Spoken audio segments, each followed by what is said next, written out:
구독자 여러분 안녕하십니까, 이대발입니다. 다시 돌아왔습니다. 이제 마지막 대망의 피날레가 되겠습니다. 자, 우리 난초 여배품이 기반이다, 아니면 화해품이 기반이다, 말이 많죠. 저는 여배품이 기반이라고 생각합니다. 물론 시장은 화해품이 더 크고 화해가 더 복잡하고 화해가 훨씬 더 경영이나 여러 가지 측면에서 크죠. 그렇지만 난초 물론 화해품이죠. 우리가 꽃에 분류되지 않습니까? 허나 우리가 화해품 중에 30%에 해당되는 부분이 바로 줄무늬화죠. 그렇게 본다면 이 줄무늬는 잎에서 유래가 되는 것이죠. 그리고 무지화마저도 이파리의 초록색인 DNA 특성이 어떠냐, 그 이파리 특성을 어떻게 만드느냐에 따라서 초록색 색깔도 변한다고 제가 예를 들었습니다. 그렇게 본다면 잎에 상관하게 무시할 수 없죠. 자, 우리 한국 출란 잎에 줄이 있다면 꽃에도 줄이 있는 것이죠. 저는 개인적으로 줄무늬화를 굉장히 좋아합니다. 색화보다 무지개보다 더 좋아합니다. 저는 복륜을 또 좋아하는 나머지 산반도 좋아하게 됐고 우리 줄무늬화를 좋아하게 됐죠. 오늘 마지막 섹션 7편 줄무늬화의 깊고 오묘한 세계로 저와 함께 가보실까요? 저는 잠시 후 돌아오겠습니다.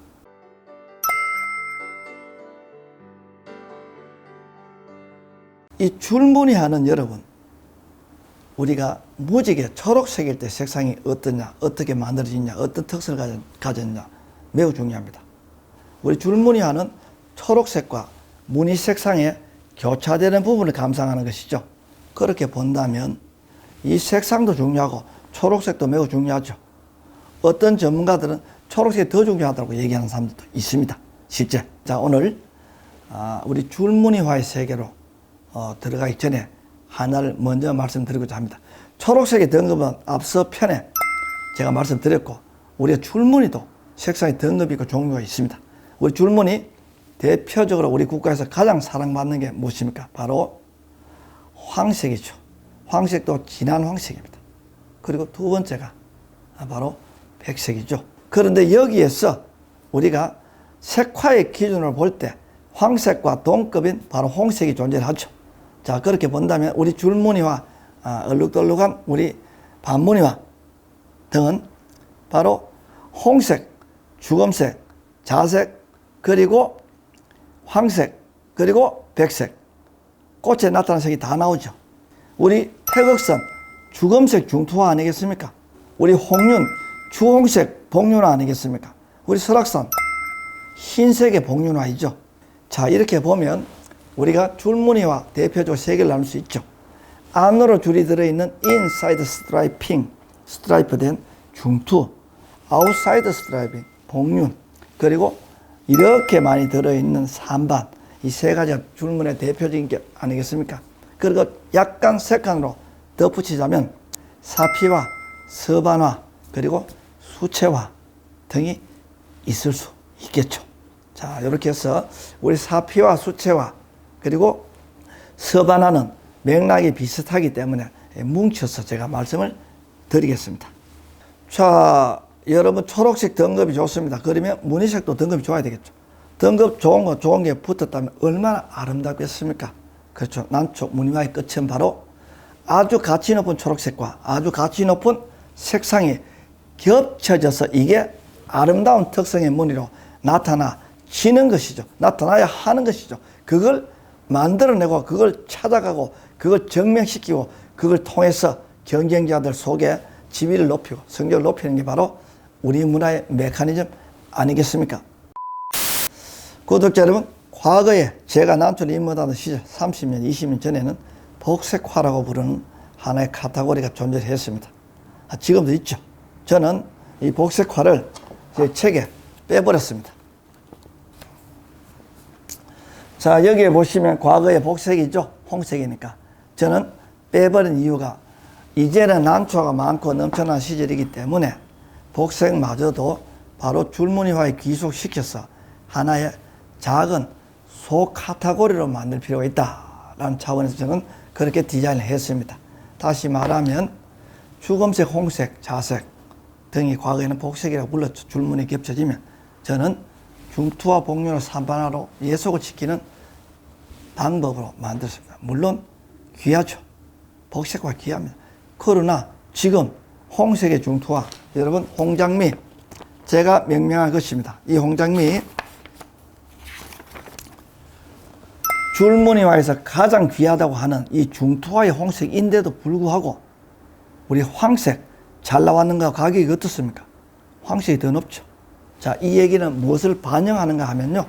이제 홍색, 주검색, 자색, 복색이라고 과거에 불렀던 영역이 들어있다 하더라도 크게 의미를 두는 시절이 아니라는 것이죠. 제가 복색화가 없다, 복색화는 허우다 이런 얘기가 아닙니다. 자, 그렇게 보면 우리가 무늬화에서 볼 때 3대 백미라고 볼 수 있는 게 있겠죠.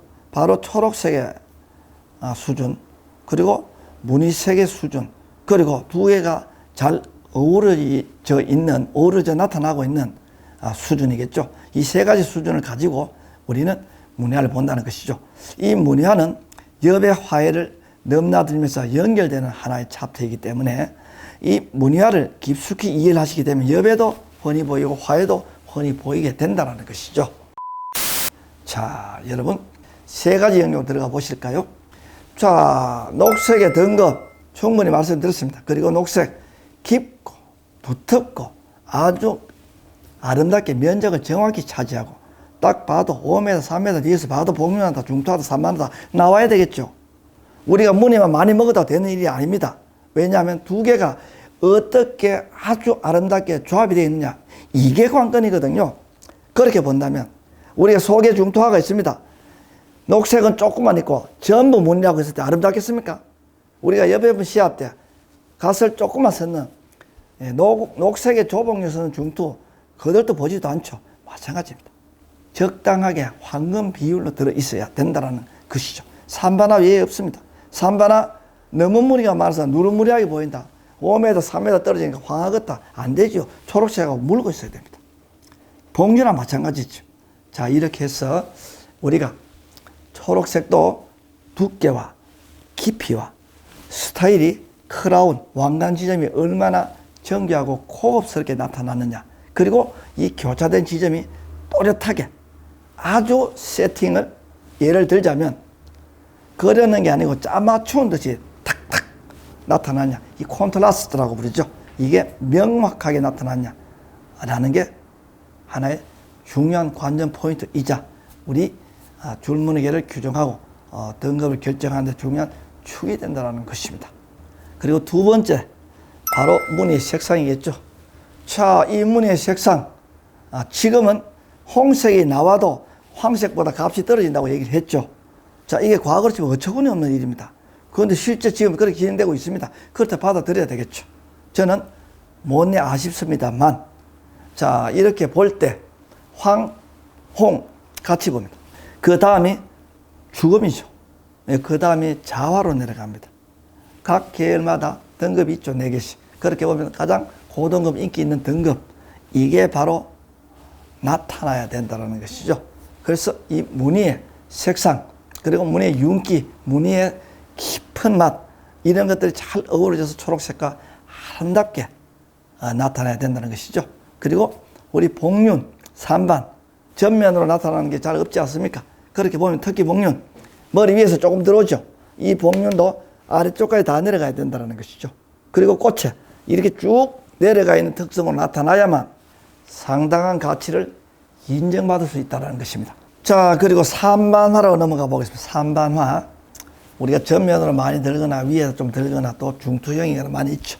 있는데 역시 정확하게 나와야 되고 축입이면 축입, 선반이면 선반, 중투형이면 중투형 나와야 되겠죠. 그리고 거기에는 초록색하고 보색이 정확히 나와야 됩니다. 그냥 누렇게 이렇게 있는 것들은 저는 개인적으로 굉장히 싫어합니다. 자, 구독자 여러분, 이렇게 해서 이 세 가지 섹션 영역이 아주 아름답게 들 때 들고 나갈 때 나가고 교차가 되면서 가치가 나타나고 그 가치를 미술적으로 성화시켜서 우리는 화폐 가치를 매기고 등급을 매기고 우리나라 것이다, 일본 것이다, 중국 것이다.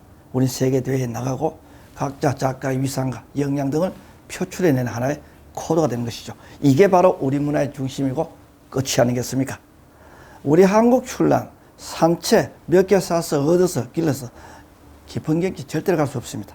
이 교육이 얼마나 중요하냐 하면요, 하나하나 이게 원리와 원칙을 다 가지고 만들어낼 때만 작가가 될 수 있는 것이죠.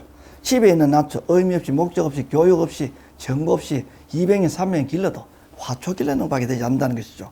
자, 한국출란 복잡하고 깊고 심오한 것입니다. 자, 세 번째. 자, 첫 번째 초록색의 등급 퀄리티라고 얘기했죠. 두 번째 스트라이빙 되어 있는 무늬의 퀄리티 등급이라고 그랬습니다. 그 세 번째는 이 두 개가 얼마만큼 아름답게 교차하려고 연출해 내느냐라는 것이죠. 그리고 우리 무늬에 나타나는 이 색상 역시도 세포가 팽창할 때 나타나는 것이죠. 세포가 팽창할 때 무늬색이 엷어진다고 그랬죠. 그때 엷어지지 않도록 조절해야 됩니다. 조절해야 되는데 문제는 레드 컬러일 때는 조절이 좀 되지만 화이트 컬러 그리고 옐로 컬러, 다시 말하면 클로로필, 이 고장이 나서 만들어지는 이런 종류의 우리 무늬종들은 세포가 팽창할 때 엷어진다는 것이죠.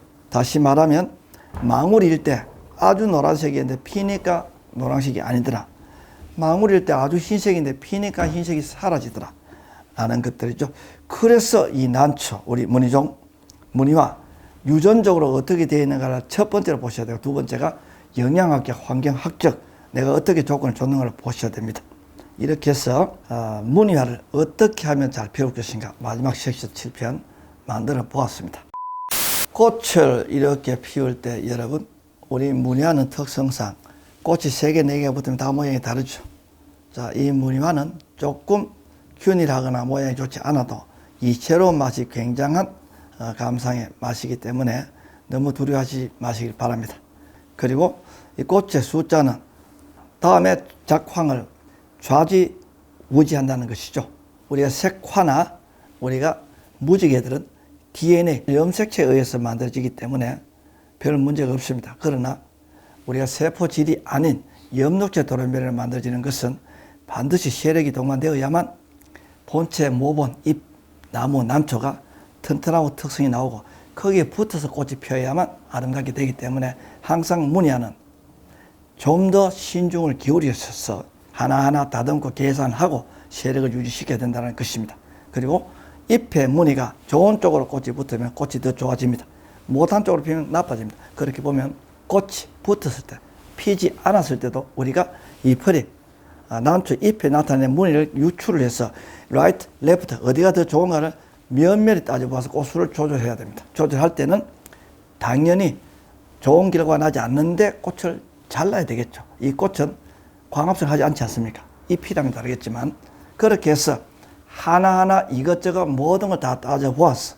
이렇게 종합적으로 이 꽃에다가 바로 수십 가지 악기를 다 모아서 교향곡을 만들고 오케스트라를 연주하듯이 만들어내는 이 하모니 조합, 바로 한국출란의 백미라는 것이죠. 자, 이렇게 해서 대망의 7편의 영상을 다 마쳤습니다. 구독자 여러분, 어려우셨나요? 어렵다면 여러 번 반복해서 보시기 바랍니다. 그리고 어쨌든 여러분들께서는 제가 드렸던 이 7편의 영상을 머릿속에 달달달 외워야만 미래가 있고 돈을 벌 수 있고 경쟁자들 속에서 위너가 될 수 있기 때문에 힘들고 조금 성가시더라도 계속 보는 것으로 만들시라는 조언을 드려봅니다. 자, 구독자 여러분, 이렇게 해서 제가 특집 7편 시리즈 꽃에 대한 오해와 진실, 이 말 저 말 유전적인 방법 다 말씀드렸습니다. 이제 다음 해가 밝아옵니다. 내년이 되면 저는 편성표대로 이렇게 운영을 할 예정입니다. 편성표 아주 재밌게 짜놨습니다. 기대해 주셔서 좋습니다. 그리고 새해 복 많이 받으십시오. 그럼 감사했습니다. 이대발입니다.